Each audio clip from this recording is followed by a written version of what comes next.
1, el peso total. Ya, creo que ahí estamos. Bueno, voy a ver los resultados, ¿sí?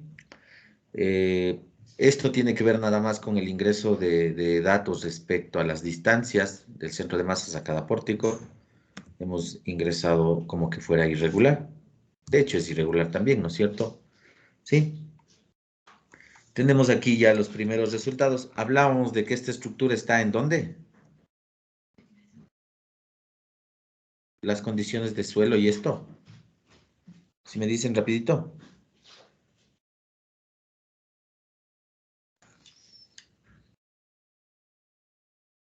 Hola. Creo que me Suelo quedo. tipo E, ingeniero. Suelo tipo E5. Esmeralda. Zona sísmica 6. Para Esmeraldas es 6. Zinc. O es 5. 6, ingeniero. 6. Ahí está. Ahí están ya todos los resultados. Miren que se hace rapidísimo y sí vale la pena. Sí vale la pena que ustedes vean que en realidad es muy simple, ¿no es cierto? El cálculo es bastante simple cuando se lo hace matricialmente, ¿sí? Y puede resultar los resultados en muy poco tiempo, ¿sí? Miren, bueno, aquí matrices de rigidez, en este caso, las KL, las matrices de rigidez lateral, estamos trabajando con un edificio de 3 pisos, ¿sí? Tengo la matriz espacial. Bueno, aquí la matriz A, que en realidad es para el cálculo de la matriz espacial. La matriz de masas en función de las cargas que habíamos determinado. Y ojo que aquí está M minúscula, la masa del piso I, ¿sí? Y también los momentos de inercia de la masa, ¿no es cierto? Recuerden que debemos calcular los J. Aquí tengo el periodo ya, ¿sí? Miren, ustedes saben ya cómo es el procedimiento del cálculo, ¿sí? Y tenemos aquí ya un parámetro. Entonces les decía, vamos a ir chequeando, ¿sí? Para ver si podemos validar este edificio, este modelo. Entonces, primero, lo que nos dice la norma respecto al periodo, ¿sí? Periodo de vibración. Entonces, miren, yo a este periodo, ojo, la terminología, ¿no es cierto? Pero en realidad hay que entender más bien lo que es, ¿no es cierto? Sí, miren, este periodo es producto de un cálculo, ¿sí? La solución del problema de valores y vectores propios, ¿sí? Y este periodo, como ustedes ven, está asociado a cada valor propio, es decir, a cada grado de libertad. Recordarán ustedes cómo hicimos el cálculo. Entonces, a este periodo yo le llamo periodo dinámico, ¿sí? Periodo dinámico. Dinámico, ¿sí? Y este tiene que compararse, le pongo aquí versus, ¿sí? Yo les llamo el periodo estático,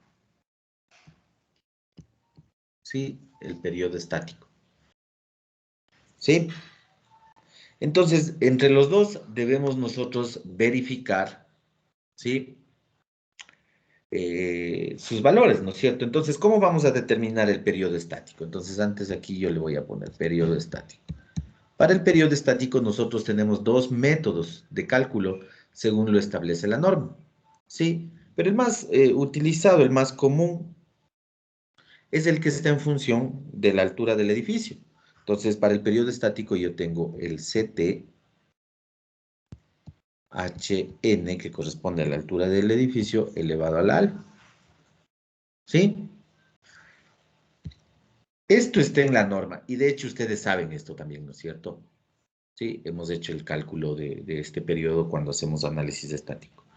No sé si me pueden ayudar con el valor de este. Sería importante.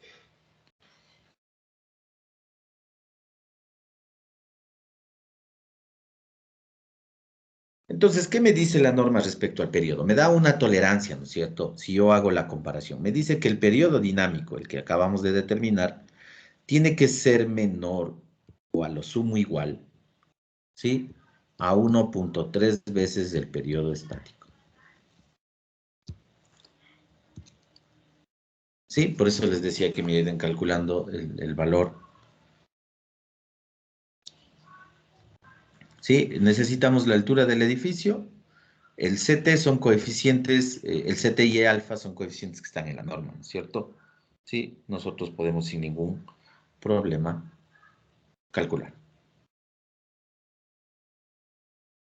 ¿Estamos? Entonces, yo debo hacer esa comparación. Ahora, ¿cuál de estos, no es cierto? De acuerdo a lo que nosotros hemos visto en teoría, ¿sí? Recuerden que decíamos que las soluciones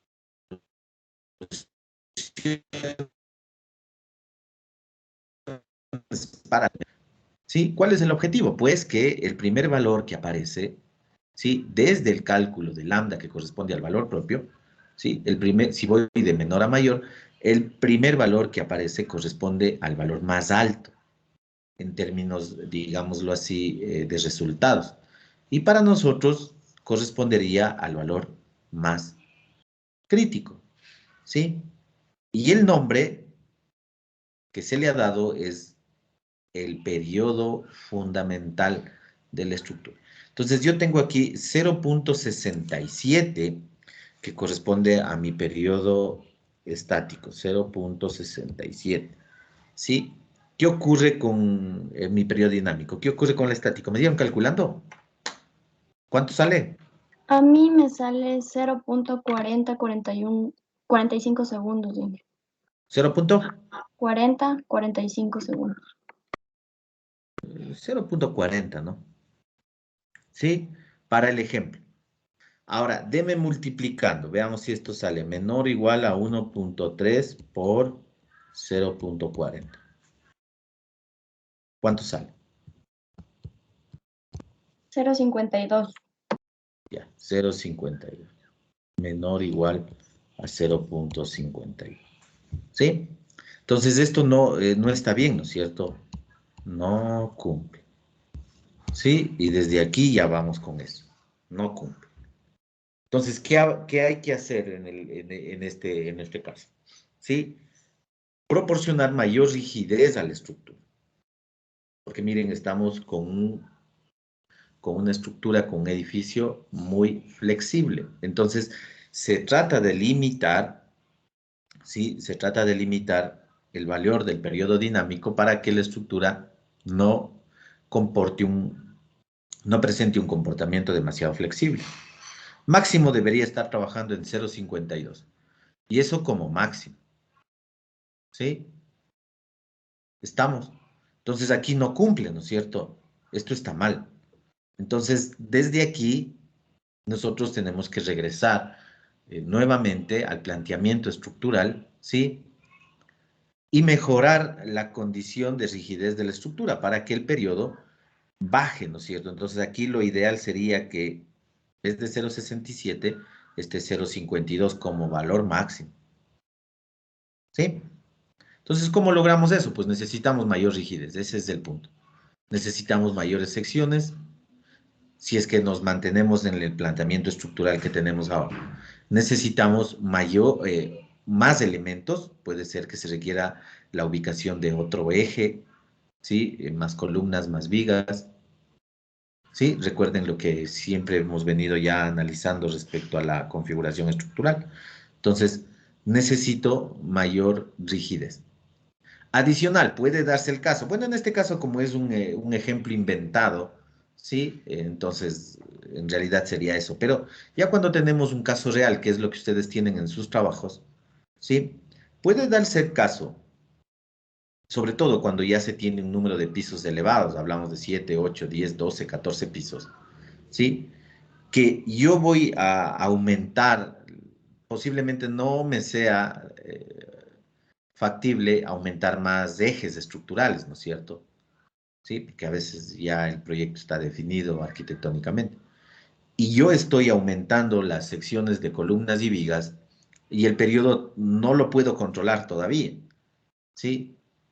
Y va a llegar un punto, sí, miren, esto ya tiene que ver con, incluso ya con experiencia, la experticia del calculista, ¿no es cierto? Por lo menos de cómo nosotros hacemos los diseños, ¿sí? Usted puede aumentarlo, en realidad está en un modelo, ¿no es cierto? Está haciendo un estudio. Usted puede aumentar las dimensiones, pues como, como usted crea, ¿no es cierto? Puede ir aumentando, aumentando, hasta llegar a un punto en que logre controlar el periodo, ¿sí? Funciona bastante los peraltes de vigas y también, obviamente, las dimensiones de columnas para controlar el periodo, ¿sí? Pero va a llegar un punto, como digo, en estos edificios ya un poco más de más pisos, ¿sí? Va a llegar un punto que el aumento que se requiere en columnas y peralte de vigas, pues ya es excesivo, ¿no es cierto? No quiere decir que esté mal, teóricamente es un buen planteamiento, ¿sí? Pero desde el punto de vista constructivo, ya en realidad nos estamos excediendo y es eh, la consecuencia de esto que empezamos a complicar los ambientes del diseño arquitectónico. Sí, ya con columnas demasiado grandes, pues ya no hay a dónde más, ¿no es cierto? Y como les he mencionado, pues en realidad los espacios son mínimos, sobre todo en las ciudades, en todo sitio, ¿no? Porque en realidad en función de los metros cuadrados es el costo, ¿no es cierto? Y todo es mínimo, ¿no es cierto? Entonces, con dimensiones demasiado grandes, usted puede tener ya controlado el periodo, pero en realidad ya el proyecto arquitectónico es infactible. ¿Sí? Ese es el procedimiento que nosotros hacemos. Miren, eso ustedes tienen que tenerlo claro. Así avanzamos, ¿no es cierto? Prueba y error, prueba y error. Entonces vamos viendo las dimensiones, le aplicamos el análisis y vemos qué pasa. No, no pasa, seguimos aumentando. Ya cuando se tiene algo de experiencia, pues en realidad uno puede ya inicialmente tener un planteamiento lo más acercado a resultados adecuados. ¿Sí? Pero en realidad es eso, ¿no es cierto? ¿Sí? Y vamos a llegar a tener un diseño, ¿sí? En función del criterio y la experiencia del calculista. ¿Sí? En realidad es eso. Ahora, debo decirles ya y les menciono para que por ahí les salte la curiosidad, ustedes que están en 10º semestre, no es la única forma, ¿no es cierto? Porque la ciencia se ha dado cuenta de que seguir este proceso iterativo de prueba y error nos lleva a diseños, ¿sí? Estructuralmente estables, pero no necesariamente óptimos, ¿sí? Se habla de subóptimos y se empieza a tener el concepto de optimización. ¿Qué quiere decir esto de optimización? Pues aprovechar al máximo los materiales, ¿no es cierto? Aprovechar al máximo la rigidez, la resistencia de la estructura. Pero con este procedimiento que les menciono, pues es imposible, ¿no? Llega a tenerse el planteamiento, como digo, a decir ya está bien el modelo en función de la experiencia, ¿sí? Tomando en cuenta parámetros constructivos, pero en realidad no se puede tener algo óptimo, sino más bien estructuralmente estable, pero no óptimo, ¿no es cierto?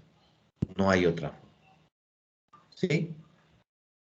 Entonces, les decía, pues, en este proceso de prueba y error, pues ya si nosotros eh, empezamos a tener secciones demasiado grandes, pues hay que buscar otra alternativa, ¿sí? Hay que buscar otra alternativa porque ya no es viable, ¿no? En función de los espacios y todo lo demás. ¿Cuál es una de las alternativas? Por lo menos lo que se ha manejado aquí y también se tiene un conocimiento vasto. En otros países incluso se maneja solo este tipo de alternativas. Incluir muros, ¿no es cierto? Muros de corte, los famosos diafragmas, ¿sí? Entonces, cuando nosotros incluimos muros, y de hecho estos elementos proporcionan una rigidez altísima, ¿sí? Una rigidez lateral altísima. Entonces, con estos elementos, y van a ver ustedes que estos elementos igual sirven para el caso de la respuesta, se puede controlar sin ningún problema la rigidez y obviamente la flexibilidad de la estructura en función de estos valores de periodo, por lo menos que es lo que estamos analizando. ¿Sí? Entonces, una alternativa es esa, inmediatamente. Y ustedes van a ver que con los muros en realidad se puede controlar sin ningún problema esto, sin aumentar las dimensiones del resto de elementos. Pero ahí viene un problema, ¿no es cierto? Y eso deben tenerlo presente. Incluso, yo digo, los arquitectos, ¿no es cierto? A veces los arquitectos plantean estructuras con muros, porque en realidad es una muy buena alternativa, como les digo. Entonces, por ahí tienen el dato de que con un muro pueden trabajar muy bien y empiezan a disminuir secciones de columnas y vigas. Y está bien, funciona. Pero ¿cuándo funciona? Funciona cuando se pueda tener una distribución simétrica de los muros. Entonces, esto debe conocer el arquitecto. Miren, que si es que se quiere tener, digamos, un beneficio en espacios en el edificio, se puede trabajar con muros. Puedo yo optar por un sistema dual, incluso que es en realidad el mayor porcentaje de fuerza cortante absorbida por los muros. Claro que se puede hacer esto, pero siempre y cuando el diseño arquitectónico también esté orientado justamente a la utilización de estos elementos. ¿Cómo se pueden utilizar estos elementos? Únicamente si existe una distribución simétrica. Caso contrario, no va a haber fuerza, no va a haber poder humano que pueda regular este diseño si es que usted no tiene, como les digo, una distribución geométrica de los muros. ¿Sí? Como estos elementos muros causan, o más bien presentan una gran rigidez lateral, ¿qué es lo que ocurre? Entonces, miren, hablamos de una planta, ¿no es cierto? Entonces digo, yo quiero poner muros que me ayuden a controlar la rigidez lateral. Listo, no hay problema, usemos muros. ¿Dónde tiene que estar ubicado esto? De forma simétrica, ¿no es cierto? Lo más cercano al centro de masa. Lo más cercano al centro de masa. Ahí funciona, ¿sí? Voy a tener aquí una gran rigidez en este sentido y estos elementos de aquí me proporcionan una rigidez en este sentido, ¿sí? Funciona, no va a tener ningún problema. Pero, como les digo, esto tiene que conocer el arquitecto, porque recuerden que aquí suelen ubicarse los ductos de ascensores. Y junto a los ductos de ascensores, pues se tiene que tener lo que son las escaleras, ¿no es cierto? ¿Sí? Entonces tiene que estar esto arquitectónicamente diseñado para que se ubique lo más cercano al centro de masas. Lo más cercano, yo les diría sobre el centro de masas. Si es que hay un pequeño desplazamiento, ya vamos a tener problema, ¿sí? Entonces, yo he visto muchas veces que suelen ubicarles por acá, arquitectónicamente. Ahí estoy en problemas, ¿no es cierto? Ahora, si le pongo ahí, pues también le pongo acá. Y tengo que compensar la rigidez en este sentido que sería absorbida por estas alas, ¿sí? Respecto a la rigidez en este otro sentido que sería absorbido por esto. Tiene que ser simétrico. Todo depende también, obviamente, de las dimensiones de la estructura, ¿no es cierto? Si tengo una planta demasiado rectangular, pues en el sentido más largo es donde necesito mayor rigidez, ¿sí? Entonces, ojo con eso, ¿cierto? Ahora, esto en cuanto a ese tipo de muros en forma de C, ¿sí? En forma de C. Ahora, digo yo, necesito en esta zona, ¿sí? Para contrarrestar la rigidez en este sentido, para tener mayor rigidez en este sentido, ¿sí? Entonces, puede ser que en este sentido funcione, ¿sí? Puede ser que funcione. Y ya con eso controla usted el periodo y no solo el periodo, sino la respuesta. Pero sí, como les digo, tiene que ser simétrico, ¿no es cierto? Así y así. Ahora, puede ser que en el sentido que les estoy escribiendo, pues ya esté bien, ¿sí? Pero ustedes están dándose cuenta que en el otro sentido, es decir, en el sentido de acá, como que está un poco desbalanceado, ¿no es cierto? Como que la rigidez en el sentido Y está mucho mayor respecto a la rigidez en sentido X. Entonces ahí viene lo otro, pues vamos a compensar, ¿no es cierto? Miren. Ay, perdón. Ahí funciona. Todo depende de la rigidez, obviamente, en el sentido de análisis, ¿sí? Entonces puede ser que esta de aquí necesite mayores dimensiones, ¿sí? Y puede ser que la otra, en este caso esta de acá, ¿sí? Necesite mayores o menores dimensiones. Todo depende, obviamente, de la planta, ¿Sí? Estamos. ¿Cuál es la consecuencia de esto? ¿Por qué es que tiene que hacerse simétrico? Como les he venido mencionando. ¿Sí? El hecho es de que estos elementos presentan una gran rigidez, como les digo. ¿Sí? Una gran rigidez en el sentido. Entonces, en el momento en que yo ubico de forma asimétrica, yo estoy generando aquí un punto, miren, de mucha rigidez respecto al resto de elementos. ¿Sí? Entonces, como aquí tengo mucha rigidez, ¿qué es lo que se genera? Se genera un punto de rotación. Y a partir de este punto con demasiada rigidez en planta, ¿qué es lo que ocurre? Pues tiende el edificio a rotar. ¿Sí? Justamente haciendo eje en el punto de concentración de rigidez. Tiende a rotar. ¿Y qué es esto de que tiende a rotar? Pues es rotación, ¿no es cierto? Se presenta la rotación en planta, que es lo que se conoce como torsión en planta. ¿Sí? Y como les menciono, si no se equilibra la planta, ustedes no van a poder desaparecer la torsión. Si no se equilibra la planta, no van a poder desaparecer la torsión. Y si no desaparece la torsión, pues no va a pasar. Así pase el periodo, pase la respuesta, pase la deriva. Pero si tiene torsión, como les digo, pues no hay forma, ¿no es cierto? ¿Se acuerdan cuando veíamos la matriz de rigidez espacial? ¿Sí? ¿Cuáles son las estrategias para contrarrestar la torsión? Hablábamos de que los pórticos perimetrales tienen que tener mayor rigidez, ¿sí? Formar un anillo, ¿no es cierto? Pero ni haciendo eso van a poder contrarrestar la torsión, ¿sí? De un elemento que esté, que tenga mucha rigidez lateral y que esté mal ubicado, ¿sí? Entonces, cuando nosotros hablamos de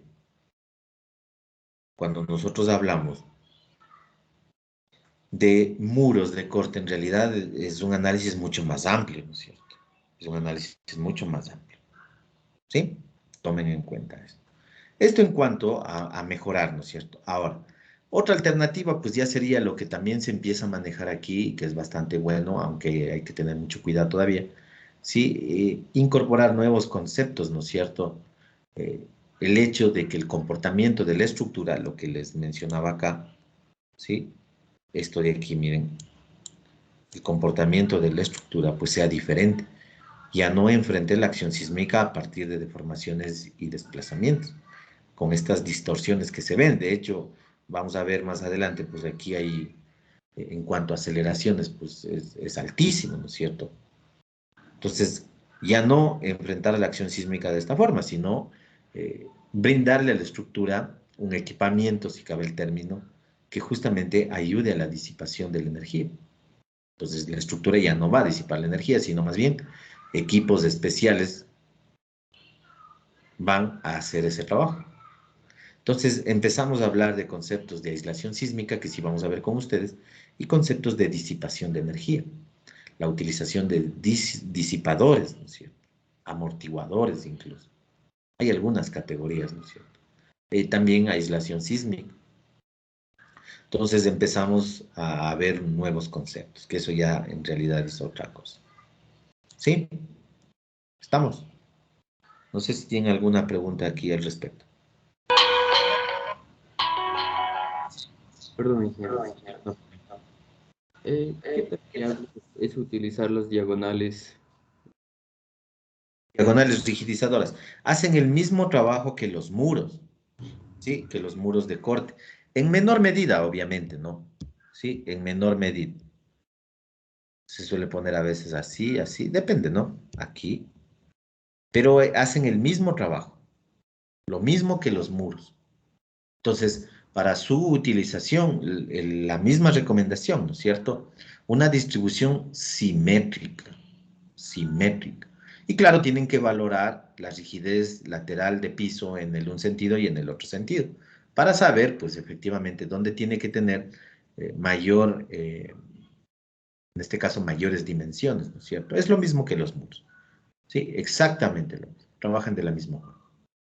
Para el caso, miren, de edificios, digamos, ya construidos, sí, que se requiere hacer un reforzamiento, es una muy buena alternativa. Bueno, también para edificios nuevos, ¿no? Sobre todo, no sé si ustedes han visto en Quito cuando se están construyendo edificios de acero.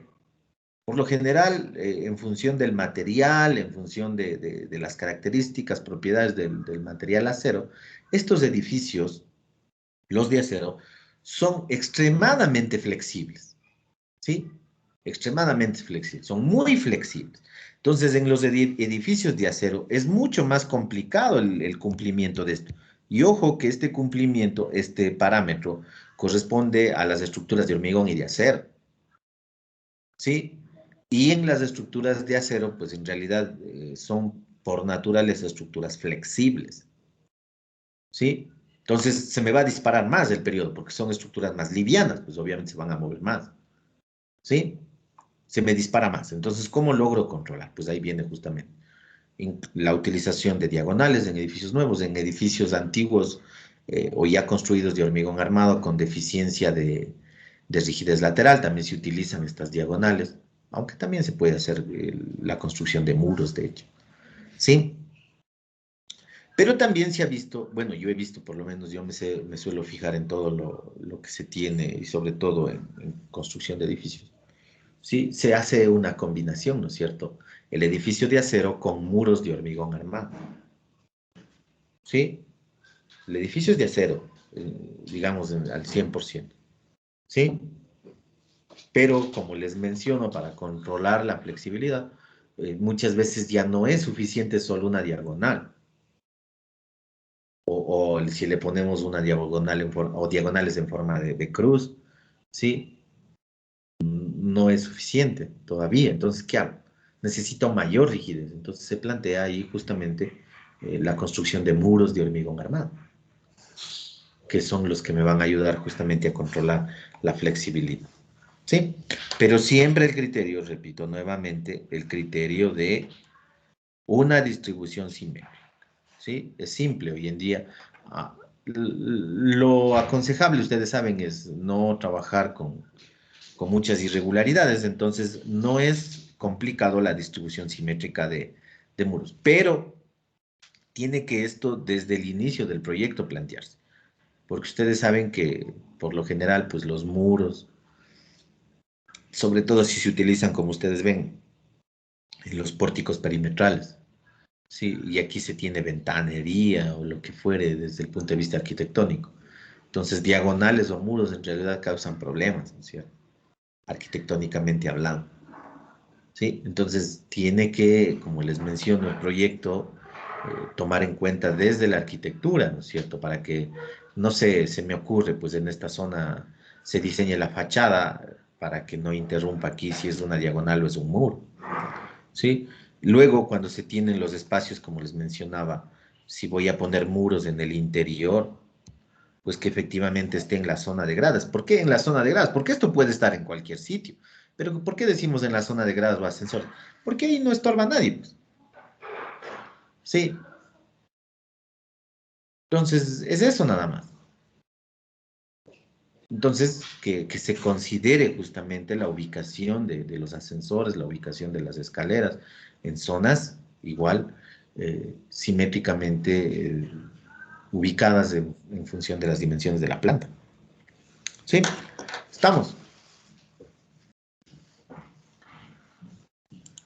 Bueno, a ver, estamos acá, ¿no es cierto? Entonces, aquí ya nos dimos cuenta que nuestro proyecto ya no funciona, está muy flexible. Necesitamos regresar, ¿no es cierto? Entonces, desde aquí mismo ya paro y regreso y replanteo el tema, ¿no es cierto? Nos dio a nosotros, bueno, le voy a ver si le abro. Nos dio el periodo, ¿por qué nos dio tan alto el periodo? Déjenme ver el ejercicio que les he plantado. Ojo que son ejercicios que yo me invento, no son, no es nada, trato de simular algo real, pero las medidas por lo general me las invento. Ah, tiene irregularidad, ¿no es cierto? Habíamos visto que tiene irregularidad, creo que en elevación, ¿sí? Y aparte, miren, tiene aquí unas luces de 8 metros, 7, 8, son luces grandes, 6,50. En el otro sentido también 8, 7, 7. Son luces grandes y aparte tiene irregularidad en elevación. Ahora, sería aquí aconsejable, yo en primera instancia, cambiar y que me reduzcan estas luces de 8. ¿Sí? Máximo trabajar con 6, 650 como máximo. Entonces, bajo ese esquema es muy probable que aquí se tenga que generar otro eje. Y en el otro sentido también, ¿no es cierto? Miren, trabajar con 650. ¿Sí? Otro eje. Y con otro eje en los dos sentidos van a ver que el periodo baja dramáticamente. ¿Sí? Posiblemente la irregularidad en elevación no sea salvable, ya eso es el diseño y así se va. Bueno, ya no, nos mantenemos con la irregularidad en elevación. Pero para eso, pues, otro eje, ¿no es cierto? Entonces, desde el planteamiento del proyecto, yo ya hablo con el arquitecto, bueno, si es que se participa conjuntamente, ¿no? Entonces digo, no, necesito otro eje, disminúyame las luces. Y a veces como ya estas medidas son establecidas, pues a mí me beneficia sobremanera, ¿no? Porque ubico otro eje y voy a tener luces más pequeñas y por ahí incluso se puede tener luces, qué sé yo, de 4 metros, de 5 metros, ¿sí? Entonces, como alternativa. Ahora, otra alternativa, lo que les mencionaba, el tema de muros. Pero ahí es mucho más complicado, verán que es mucho más complicado, ¿sí? Yo digo, voy a generar aquí, en esta zona, digamos, en esta zona del eje 2 y 3, ¿sí? Voy a generar aquí un muro. Estoy simétrico en el nivel 3. Pero ¿qué pasa acá? ¿Sí? En el siguiente nivel. Por lo que es irregular en elevación, mi muro va a estar acá, pues, y tampoco es que me pueda desplazar el muro, ¿no es cierto? ¿Sí? Mira, estaría entre B y C, aquí, entre B y C y entre 2 y 3. Y aquí me quedaría, miren, en esta zona de aquí. Y ya está, respecto a la planta, pues ubicado de forma no simétrica, ¿no es cierto? Ya ahí ya tengo problemas, ¿sí? Y me vengo acá, miren, B y C, sí, sí se dan cuenta, ya no tengo aquí donde subir con el muro, ¿sí?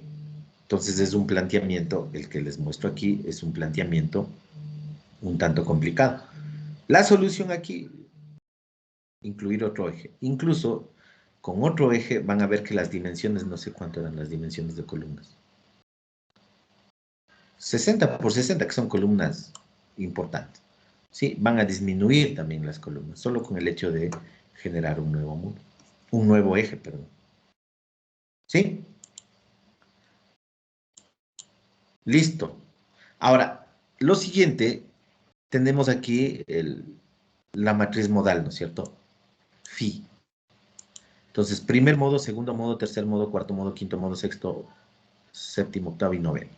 Recuerden un phi, es decir, el comportamiento en el primer modo para todos los grados y para todos los grados de libertad también, la determinación de los modos. ¿Sí? Entonces, un buen diseño se dice, un buen comportamiento sísmico se dice cuando en el primer modo nosotros tenemos únicamente traslación, ya creo que les mencioné esto. ¿Sí? Traslación. Se habla de que traslación sentido X. Segundo modo, traslación sentido Y. Pero a veces suele cambiarse esto. ¿Sí? Lo ideal es que siempre tenga traslación, aunque tenga en el otro sentido, pero traslación para primer modo y segundo modo. ¿Sí? Recuerden cómo están también numerados los grados de libertad. Hemos numerado primero los sentido X, luego los sentido Y finalmente las rotaciones. Eso es lo que se trata de buscar en los tres primeros modos. ¿Sí?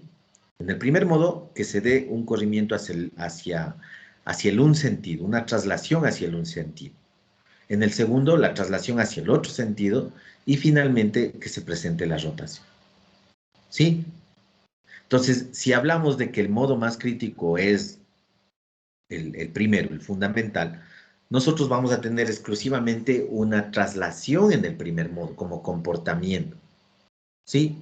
Que es mucho más, digamos, más manejable, que es una forma adecuada de disipar la energía del sismo a través de desplazamientos y deformaciones, pero si es que se presenta traslación, hagan cuenta que se mueve nada más el edificio, ¿no es cierto? ¿Qué pasa si en el modo más crítico yo tengo rotación? en realidad, si es que se presenta rotación en el modo más crítico que correspondería al primer modo, estaría en problemas, ¿sí?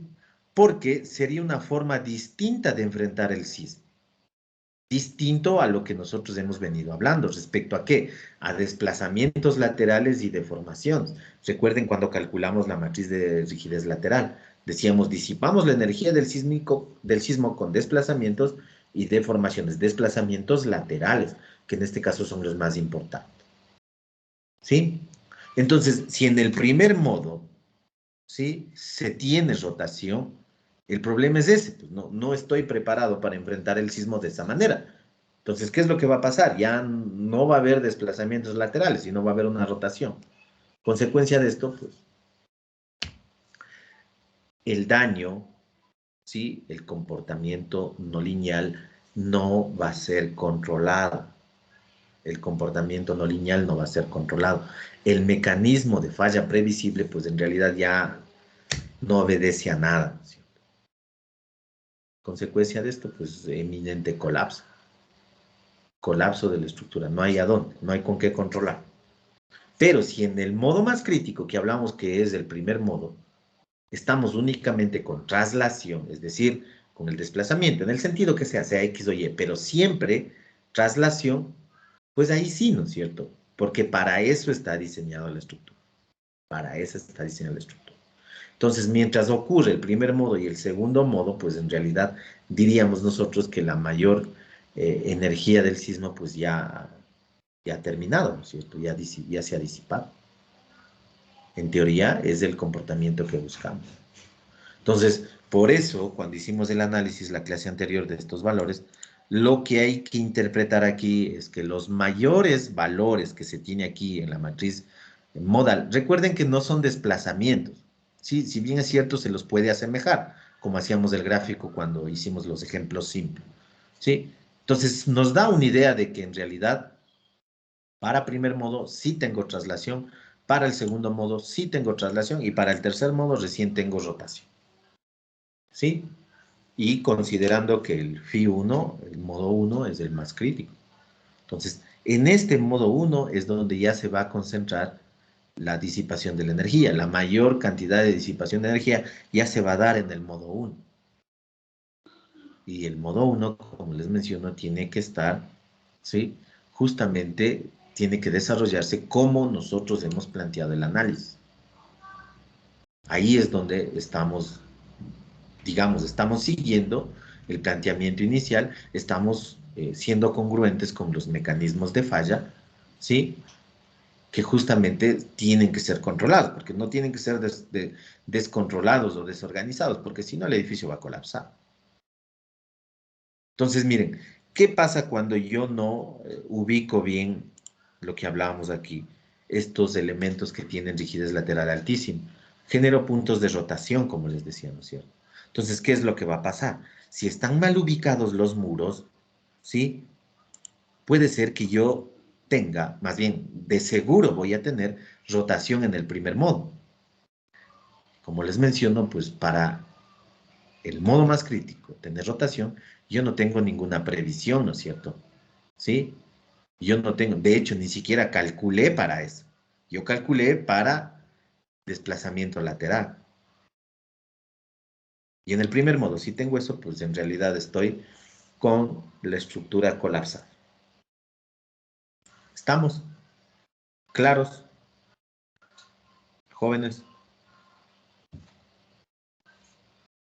Sí. Para el caso de las frecuencias, ¿sí? Recuerden, aquí tengo los valores de frecuencia.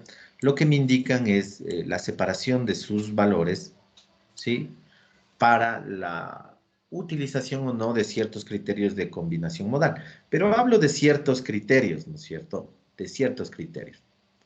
Sí, porque en realidad el que más se utiliza, hablemos de CQC, que es el que por default está, o el SRSS, en realidad, para el SRSS es que hay que tener un poco de cuidado, ¿no es cierto? Pero como les digo, hoy en día se habla de CQC, que en realidad no hay problema. Sí, pero si quiero seleccionar algún tipo de combinación diferente, por lo general están en función de los valores de frecuencia. ¿Sí? Para eso me serviría. Miren, miren que aquí todavía no, aquí en el cálculo de valores y vectores propio, todavía no tenemos respuestas, ¿no es cierto? Aquí el periodo, que es la propiedad dinámica y la frecuencia. Pero desde aquí yo ya puedo saber, ¿no es cierto? Digo, bueno, tengo los valores de frecuencia, están más separadas del 10%, listo. Me sirve tal criterio para el cálculo de respuesta, que es lo que viene, ¿no es cierto? Lo que viene, ¿sí? O si no, puedo tomar las previsiones para utilizar otro criterio, que recién es aquí donde voy a seleccionar, ¿no es cierto? Miren. ¿Sí? Miren que el periodo se calcula aquí mismo. ¿Sí? Y luego recién acá es donde pongo el criterio. Entonces, de esa manera, para seleccionar tal o cual procedimiento. ¿Sí? Ahora, el tema del amortiguamiento, les decía, esta matriz C como tal, pues en realidad no ingresa, pero se la calcula en función del procedimiento que nosotros habíamos ya establecido. ¿Sí?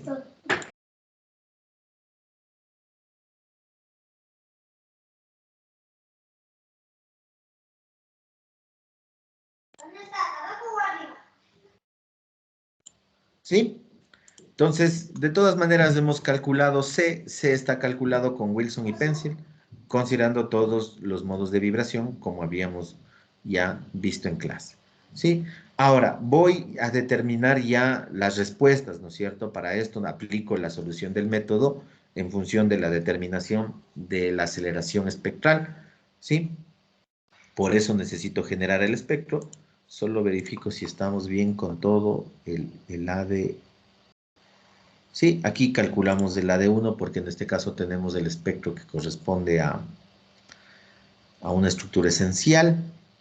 Sí, creo que estamos bien, ¿no? Sí, aquí ya le había visto esto.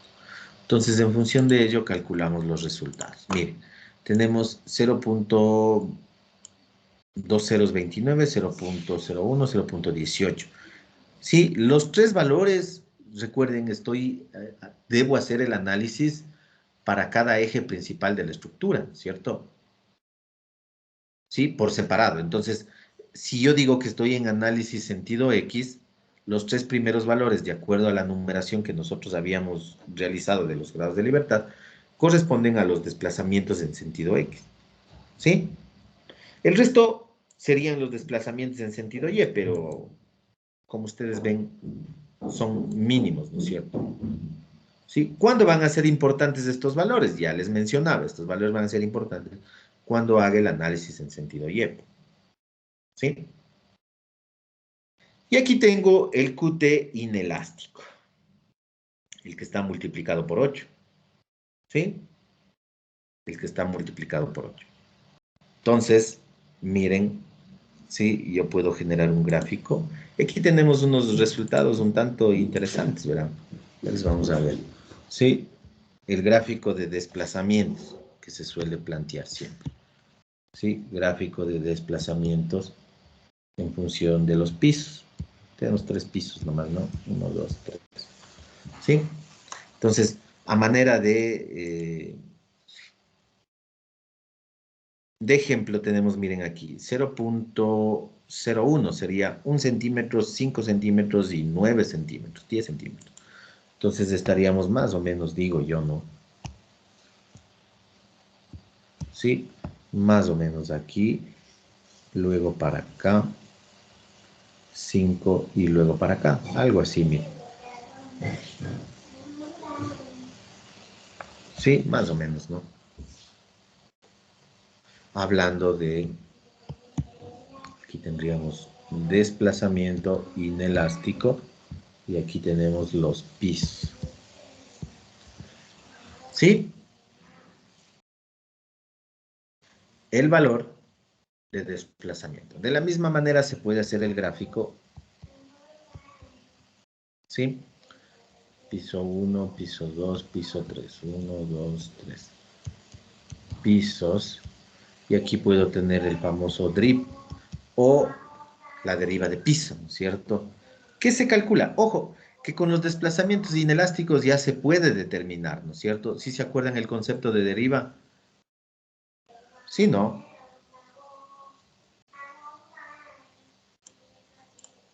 Bueno, para que estoy hablando solito. A ver. Sí. Ya, entonces para la deriva, miren, aquí yo tengo una función que me calcula el drip, ¿sí? Que es la deriva de piso. En realidad se puede hacer a mano, ¿no es cierto? Sí, para que no se hagan líos si es que por ahí tienen algún problema. Pero aquí está el programita y me entrega la máxima incluso, ¿sí? Entonces, de acuerdo a esta deriva, tengo 0.0513 y 13 y 14, o sea, está más o menos así, ¿no es cierto? Sí, es un comportamiento un tanto diferente. Miren, empiezo aquí poquito, bien poquito, luego aquí y luego casi así. Miren, algo así, ¿no es cierto? ¿Sí? Correspondería a la deriva de piso. El valor máximo, según el cálculo, solo es la selección del máximo, 0.014, ¿no es cierto? Entonces, delta máximo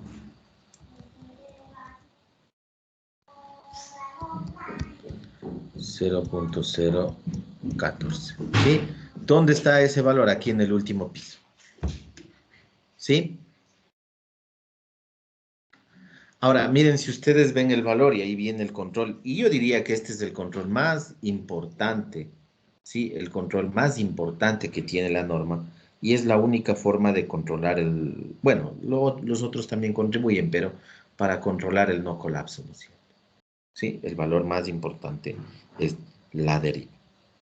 ¿Qué me dice de la deriva? Pues, rápidamente, ¿no es cierto? Hablamos de que la deriva máxima calculada tiene que ser menor o igual al 2%.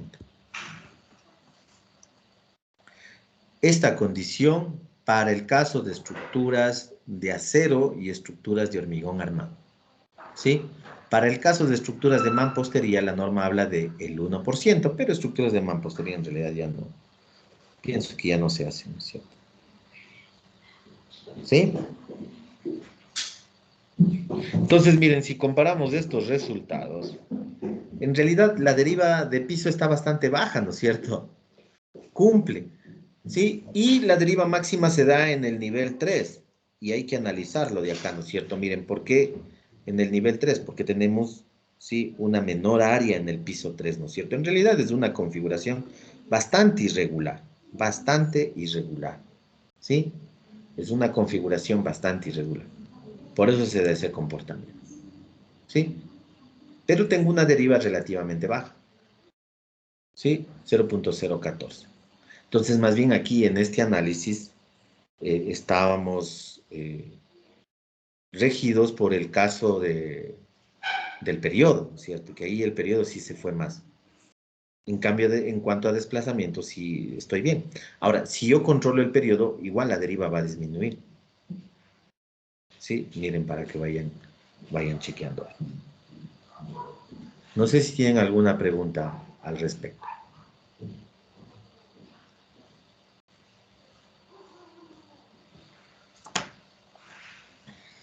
Bueno, vamos a hacer ahí la pausa para complementar con el análisis después de un descanso de 10 minutos. ¿Estamos?